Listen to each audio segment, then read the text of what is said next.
last video, I spoke about awakening to my Buddha path through the use of the psychedelic DMT.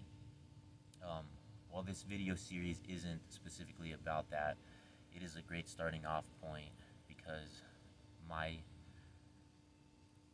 familiarity with the Buddha path is greatest with my own.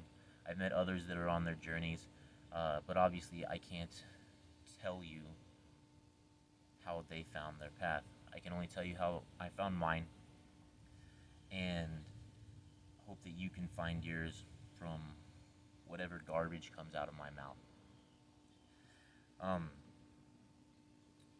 so, so in today's video, I'm going to be talking about how Buddha nature is in everything, and your possible awakening, your future inevitable awakening. Before I get into that, though, I do want to talk about a couple of other well-known psychedelic users who have made a big impact on the spiritual world, and those are Alan Watts and Ram Dass, formerly known as Richard Alpert. Both of them were really well known in the big psychedelic movement back in the hippie heyday, I suppose you could say. Um, Alan Watts approached his spirituality from a very intellectual level, and Ram Dass does it from an in-depth spiritual level. Like he went to India and he found his guru, and essentially became one himself. This is the same thing as the Buddha path. It's just the Hindu title for it. They may not say that they are Buddha or claim that Buddha nature is in everything. However, they understand that it is because it's all the same. So the things that I'm going to talk about, they've both spoken of many times before me, and I'm sure you know that. But anybody who hasn't heard of them and is interested in anything I have to say may want to check either of those two guys out as well. Right. So, again, coming back to my awakening, it came about. The DMT I used was a catalyst, but ultimately, it was the same path that everybody follows, and it is the path of suffering, living reincarnation, life after life, living in samsara, this world, the triple world, as is referred to in Buddhism, where we are constantly exposed to different kinds of suffering until we finally wake up to the fact that we are the cause of our own suffering. However, with the primary concern of Buddhism, or the teachings of Buddha, really, being the cessation of suffering, and in fact, the original Buddha was born of this search for a cessation of suffering.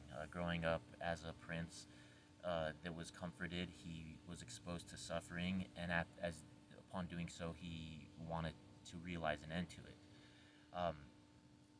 And in doing so, he came up with his teachings, and two paths that he speaks of to find your Buddha nature without suffering continuously are the vehicles of the Bodhisattva, which is essentially just like a person who understands the teachings like the 5 precepts and the 4 noble truths and such, which I'll go into later. But also that lives with compassion, thinks of others before themselves, lives the middle way, meaning not too much and not too little. And then there's another vehicle, which I'm blanking on the Sanskrit word for at the moment, but essentially it's the life of an isolated monk or ascetic, somebody who like in ancient India, the guys who would steal off to the Himalayas and live in a cave for decades, just seeking enlightenment for themselves. Neither of these paths is completely avoidant of suffering because they occur within this world of samsara, but they are paths that try to lead us to Buddha nature without great suffering. However, most of us fail to realize these paths, and we live life after life after life relearning the same lessons and suffering through them until it becomes so great that we can't handle it anymore.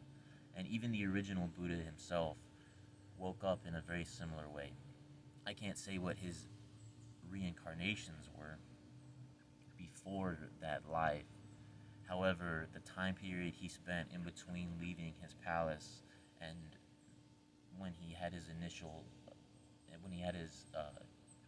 meditation of enlightenment, he put his body and mind through innumerable amounts of suffering, getting to the point where his limbs were so emaciated that he basically looked like a skeleton with skin.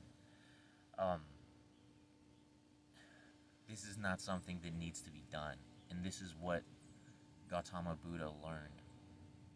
So that is why we have the religion of Buddhism, to help people understand this, and they can realize their Buddha nature without having to put themselves through suffering intentionally or